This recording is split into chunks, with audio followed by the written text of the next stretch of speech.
Louvado seja Deus. Pai do Senhor, irmãos. Amém. Uma alegria imensa estar aqui. Louvo a Deus por essa oportunidade, da qual eu não sou digno, jamais sou digno. Não sou digno. Mas o Senhor é bom. O Senhor é bom. E quando eu chego aqui e encontro pessoas ilustres como o Pastor Cláudio, aí eu fico mais nervoso ainda. Pastor Jackson, Pastor Roberto, Pastor Leonardo, sabe? Meu Deus do céu, tem misericórdia de mim.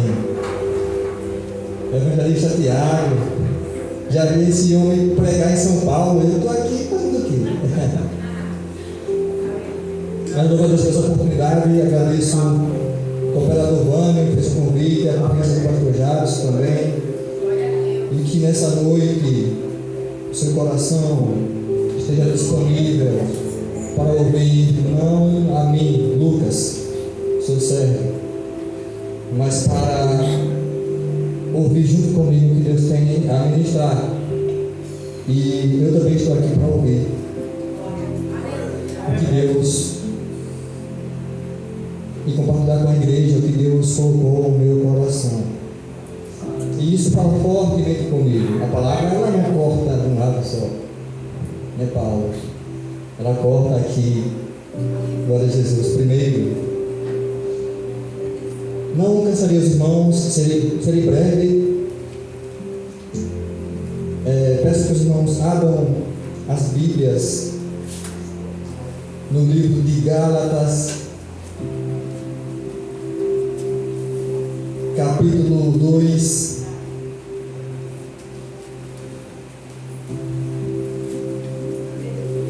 versículos 18, 19 e 20.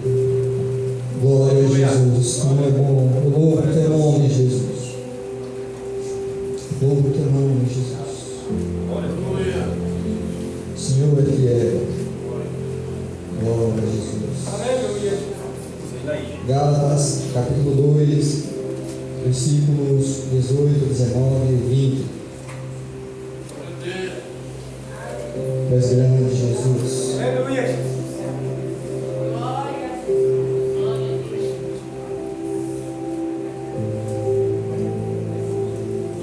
Assim está escrito. Porque se torno a edificar aquilo que destruí, constituo-me a mim mesmo transgressor, porque eu, pela lei, estou morto para a lei, para viver para Deus. Versículo 20. Já estou crucificado com Cristo, e vivo, não mais eu, mas Cristo vive em mim. E a vida que agora vivo na carne, eu vivo-a na fé do Filho de Deus, o qual me amou e se entregou a si mesmo por mim. Glória a Jesus. Por si só, a palavra de Deus já é forte o suficiente para penetrar em nossos corações. Por si só, a palavra de Deus já pode nos tocar. Se abrirmos os ouvidos da nossa alma, podemos ser tocados somente ao ler essa palavra. Glória a Jesus. Mas fato é que Gálatas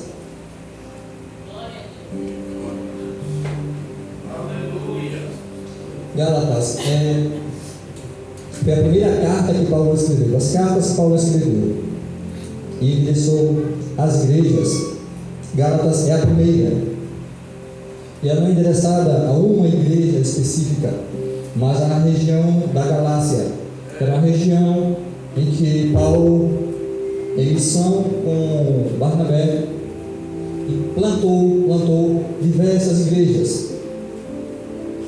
Eles plantaram na sua primeira viagem missionária em cidades como Icônio, Listra, Derbe e Antioquia da Psídia.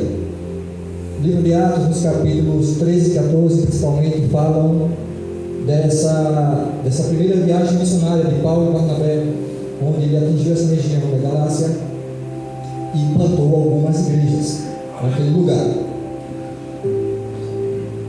E o objetivo dessa carta de Paulo é alertar os crentes daquelas igrejas de que eles precisavam não deixar que seus corações fossem influenciados por ventos de falsas doutrinas, por costumes, por tradições, por tudo que tivesse fora do que foi pregado, fora da palavra.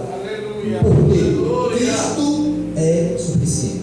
A mensagem de Paulo aos irmãos da Galácia, de todas as igrejas daquela região, aliás, Gálatas quer dizer moradores da Galácia, como nordestinos são moradores do Nordeste. Então, os irmãos da Galácia tinham que entender que Cristo é suficiente. Basta. E essa é a mensagem de Paulo. Glória a Jesus. Daqui a pouco a gente retoma a partir desse ponto. Mas eu quero colocar aqui com os irmãos que Paulo se converteu a caminho de Damasco a partir do momento que ele teve um encontro com Cristo. A Bíblia diz que ele era um homem muito sábio, intelectual, conhecedor da palavra, praticante da lei. Ele era zeloso, ele estudou nas melhores instituições da sua época, teve os melhores professores da sua época, como Gamaliel, por exemplo. Era um homem culto, preparado, cidadão romano. Ele estava tão enraizado na lei judaica que ele não admitia, ele era tão zeloso por aquilo, ele queria que todos cumprissem aquela lei, aquela tradição, os costumes, a prática judaica, que ele não admitia que Cristo fosse pregado. Ele não admitia. Ele considerava seita. O Evangelho é uma seita. Nós temos sim o direito de matar quem prega heresias. E Jesus é uma heresia, dizia Paulo. Era essa a convicção dele. Então ele perseguia, ele açoitava, ele maltratava, ele encarcerava e consentia na morte de cristãos. Porque para eles, cristãos estavam vivendo uma falsa fé, uma falsa religião, contaminando a religião, a tradição. Ele era um fariseu, fariseu de fariseus.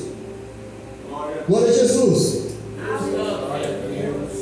Paulo consentiu, lá em Atos capítulos 6 e 7, na morte de Estevão, por exemplo, primeiro mártir. E a Bíblia nos diz que quando, em sua defesa, Estevão pregou a palavra, confirmou a palavra, não negou o nome de Jesus, não negou a sua fé. Aqueles homens maus pegaram Estevão, arrancaram sua roupa e colocaram aos pés de um jovem chamado Saulo. E arrastando Estevão, apedrejaram Estevão. Glória a Jesus. A Bíblia diz que durante essa morte cruel, Estevão olhou para todos e disse: Pai, não impute a eles essa culpa, eles estão cegos. Glória a Jesus. Será que Estevão estava refletindo o caráter de Cristo? E fala: com quem o mata? Pai, tenha misericórdia dele. Ele não entendeu o Evangelho.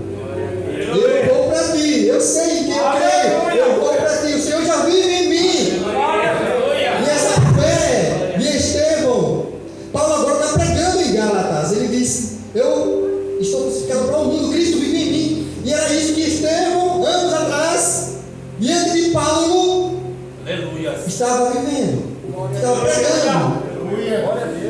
Cristo vive em mim. Pai, não impute a eles essa culpa. Então, ele olhou para os céus e os céus se abriram, e ele viu os céus abertos, e ele disse: eis que eu vejo os céus abertos, e o Filho de Deus assentado, aleluia. Irmãos, e eu fico imaginando: meu Deus, eu sou um varão, a tua igreja hoje é culto de varões, a tua casa, eu me identifico como um varão da tua obra. Mas quando eu olho para Estevão, onde é que eu estou? Glória a Jesus. Quando eu olho para um varão como Estevão, como o próprio Paulo, como os apóstolos, onde é que eu estou? Será que eu estou vivendo como aqueles irmãos neófitos da Galácia, para os quais Paulo escreveu? Ou será que eu estou realmente refletindo Cristo em mim? Ou será que realmente Cristo está vivendo em mim? Como viveu em Estevão? Será que eu tenho também a fé para dizer: Senhor, perdoa o meu inimigo que me ofende? Ou eu estou dizendo em meu coração: eu quero que ele morra também. E aí cabe a nós uma reflexão: qual dessas duas linhas, que ele morra comigo ou que ele morra também pelo meu inimigo? Ou o Senhor perdoa o meu inimigo? Qual dessas duas linhas reflete o caráter de Cristo? Glória a Jesus. E o Senhor nos confronta, a palavra me confronta. A palavra me confronta. Glória a Jesus. Porque a palavra ela não existe para nos massagear. Ela existe para nos confrontar, para tirar as nossas máscaras. A Bíblia fala isso.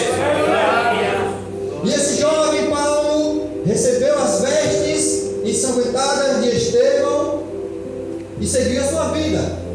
A Bíblia diz logo a seguir que ele procurou o sumo sacerdote, as autoridades que existiam constituídas sobre ele, e pediu autorização para ir a Damasco.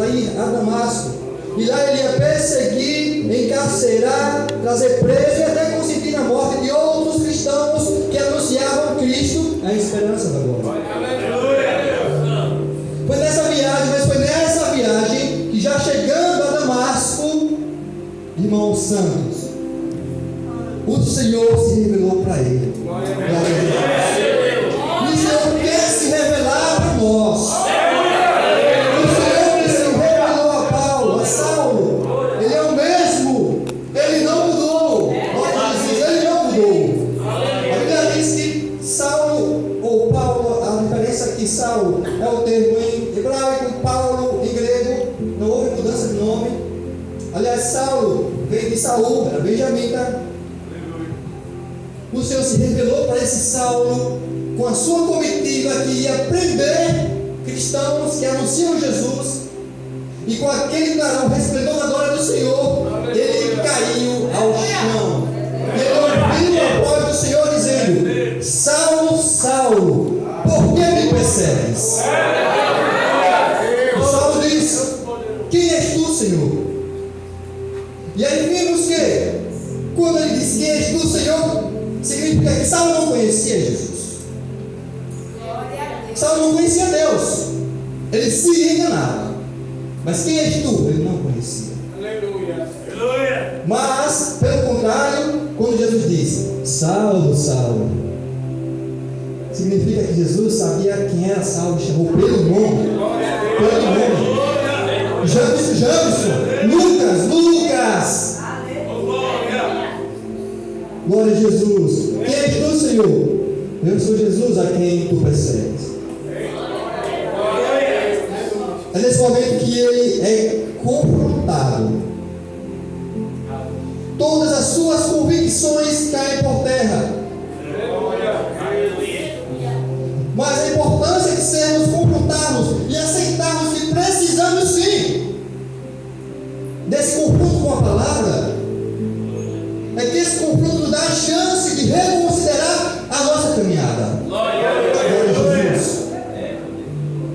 O confronto com o Senhor nos dá a oportunidade de revermos os nossos conceitos, nossos valores.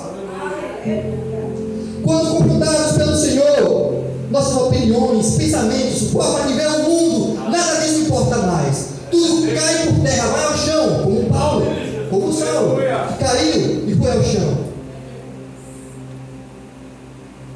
Que nós aprendamos a entender que o confronto do Senhor, como aconteceu com Saulo, ele faz que nós tenhamos a revelação de quem Cristo é.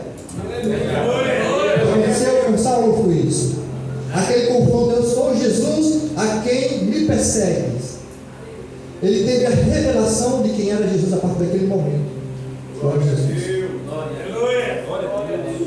E essa queda de Saulo, a Bíblia diz que ele foi ao chão, foi à terra. Aponta para o fato de que a revelação de Jesus desmonta o homem. Tudo que ele construiu é desmoronado.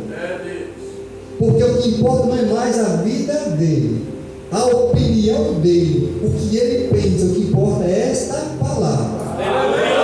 O que importa é esta palavra. As convicções terrenas, elas não suportam a glória da revelação de Jesus. Então a queda de Paulo significou a queda de toda a sua tradição, de toda a história. Tudo que ele construiu nas universidades, todos os seus ensinamentos, todo o seu histórico, de nada adianta. O que importa é Cristo. O que importa é Notamos nesse momento Saulo em choque. Ele fica em choque e passa a refletir o quão cego ele viveu, perseguindo Deus em nome de Deus. E aí precisamos observar isso, que às vezes nós não temos cuidado e estamos perseguindo em nome de Deus também, como Saulo. Como Saulo. Em nome de Deus, às vezes nós colocamos a nossa verdade, não a da palavra. Às vezes, em nome de Deus, nós estabelecemos opiniões e não arredamos o pé dessas opiniões, desses pedestais, em nome de Deus.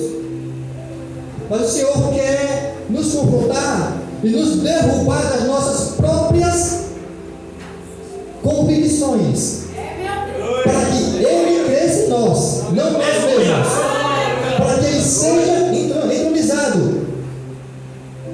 Porque quando eu coloco a minha opinião acima da palavra, eu não estou agindo em nome de Deus. Eu posso até me enganar, mas estou agindo em meu próprio nome. Glória a Jesus. E aí, Deus não está no trono quando eu sou colocado por mim mesmo nesse lugar. Glória a Jesus. E era esse lugar que Saulo estava. Mas o Senhor quer nos confrontar nessa noite e fazermos refletir onde é que estamos na nossa caminhada com o Senhor. Será que em nome de Deus eu não estou agindo, impondo e estabelecendo e conduzindo a minha caminhada conforme os meus próprios pensamentos, opiniões, valores terrenos, opiniões alheias? Ou será que de fato eu estou dentro da vontade de Deus, da palavra de Deus, dos sonhos de Deus, dos planos de Deus, dos projetos de Deus?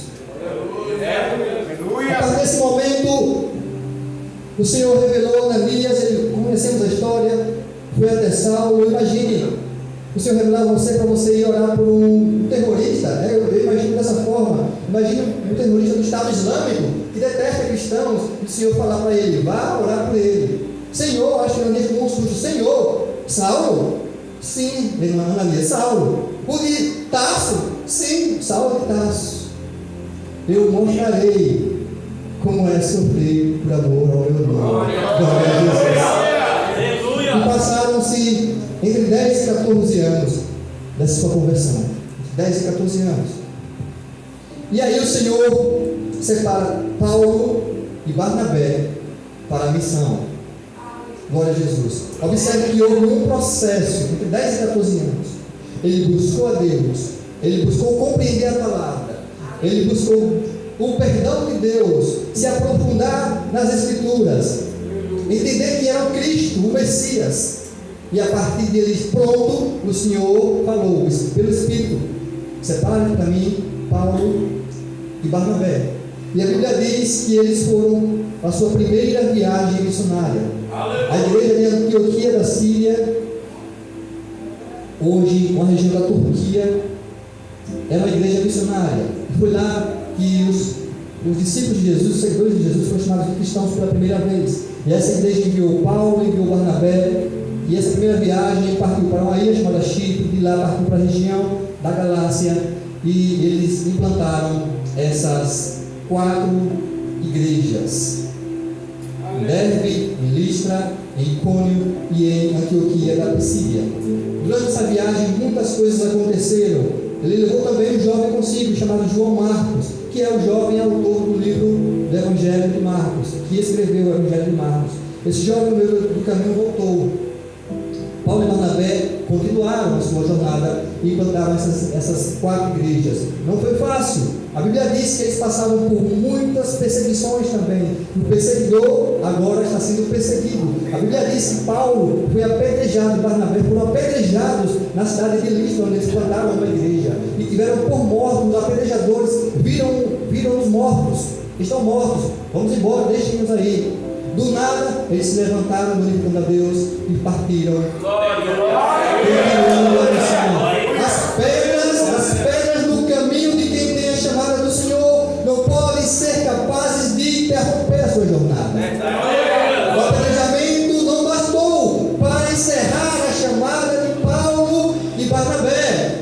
O que pode interromper a sua chamada, meu irmão? Glória a Jesus. E eles foram anunciar o Senhor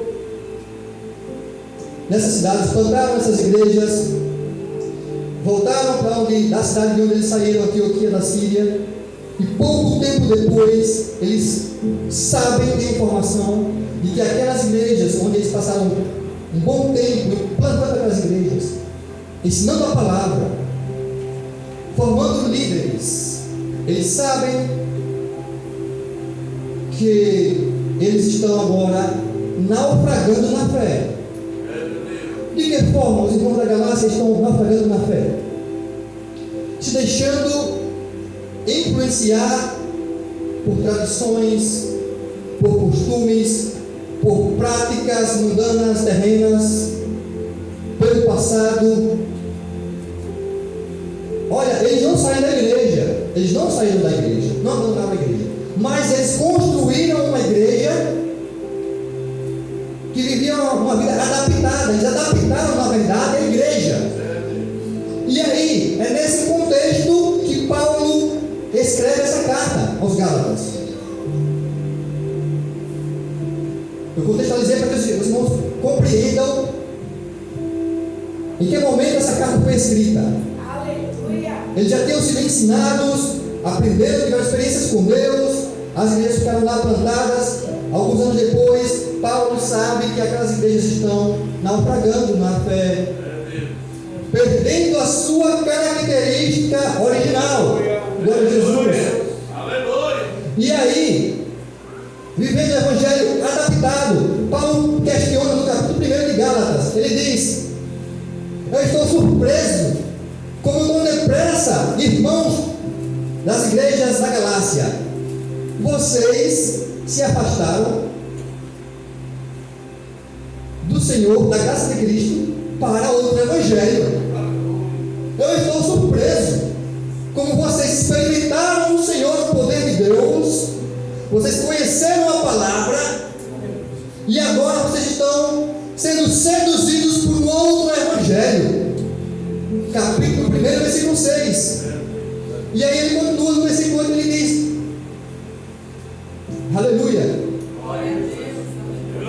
Mas, olha, ainda que nós mesmos, ou até um anjo do céu, anuncie a vocês uma outra coisa que não seja esse evangelho que vos foi pregado, seja maldição, seja maldito, seja nada.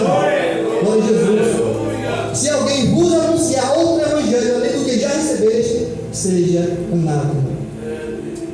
E aí no versículo 18 do capítulo 2, como lemos, ele diz: olha, irmãos de Gálatas, irmãos que estão abandonando o barco, que estão mudando a fé, estão adaptando o evangelho, varões que conheceram a Cristo, experimentaram do Senhor, tiveram um encontro real com o Senhor, com a revelação do Senhor.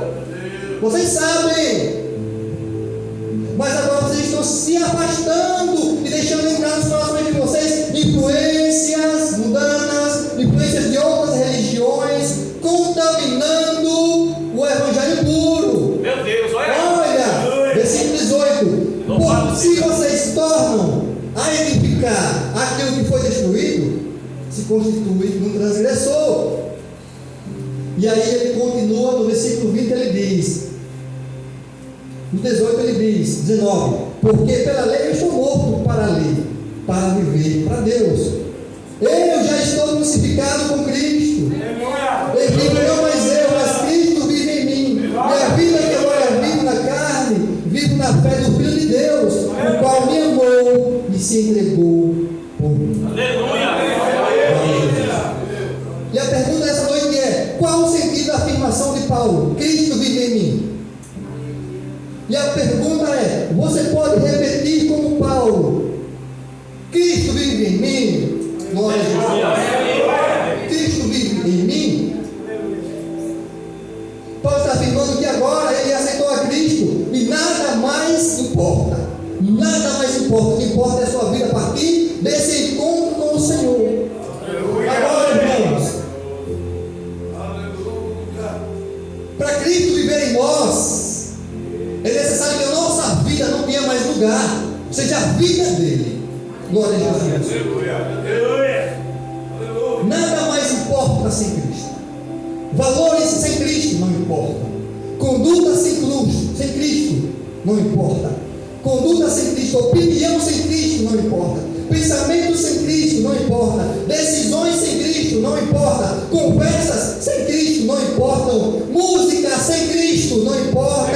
Vida sem Cristo não importa. Porque agora não vivo mais eu, mas Cristo é quem tem que viver.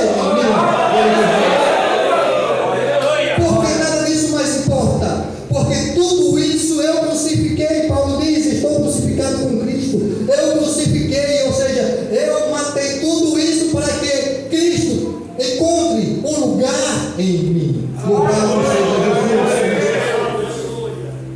Jesus. Mas será que nós estamos realmente, glória a Jesus,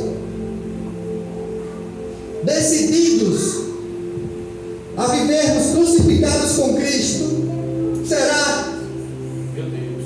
Glória a Jesus. Aleluia. Porque Cristo foi crucificado, ao terceiro dia ele ressuscitou.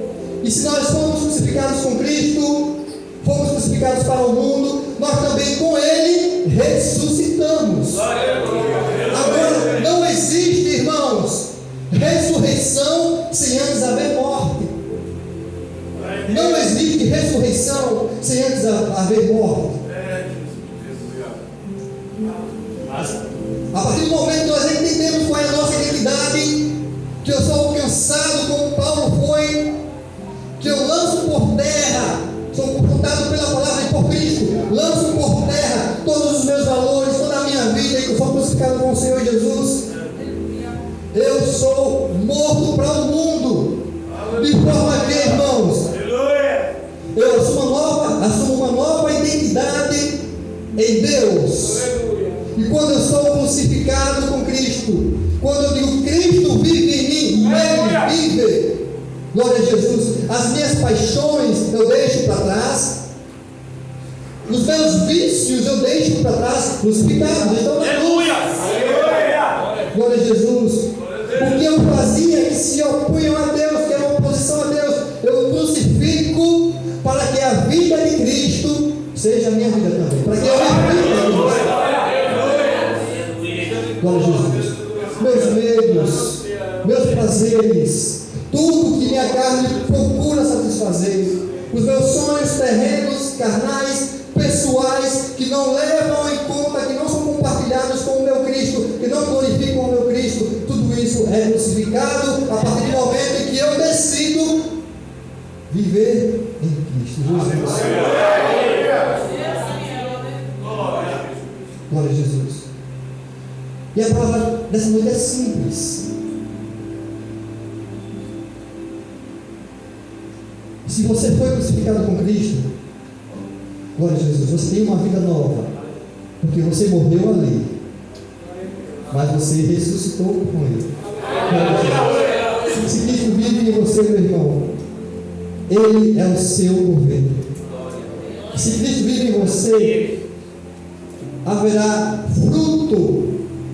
E essa mensagem, Paulo coloca no capítulo 5, as obras da carne e o fruto do Espírito, para que haja fruto em você. Você tem que passar pelo processo de crucificação da sua carne, das suas convicções e paixões, e aceitar que apenas Cristo seja o governo na sua vida. E é por isso que mais na frente, Paulo diz que ninguém mais me importune, porque eu trago no meu corpo as marcas de Cristo. Quem é crucificado com Cristo carrega as suas marcas. Glória a Jesus. E são marcas que são testemunho. Paulo foi açoitado. Uma quarentena de açoites menos um por 5 vezes. Isso dá 195 açoites. Não são açoites de cordas, não. É daquele chicote romano com pedaços, fragmentos de ossos amarrados, pedaços de metais amarrados. Glória a Jesus. Isso não parou a chamada de Paulo. Foi apedrejado, não parou a chamada de Paulo. Naufragou, não parou. A fé de Paulo só aumentava. Ele foi cercado na sua cidade, de forma que os seus amigos, seus irmãos em Cristo, de noite colocaram ele no cesto, descendo pelas janelas das muralhas da cidade para que ele fugisse. Paulo foi preso, virou prisioneiro do Império Romano por alguns anos, mas isso não parou a chamada à fé de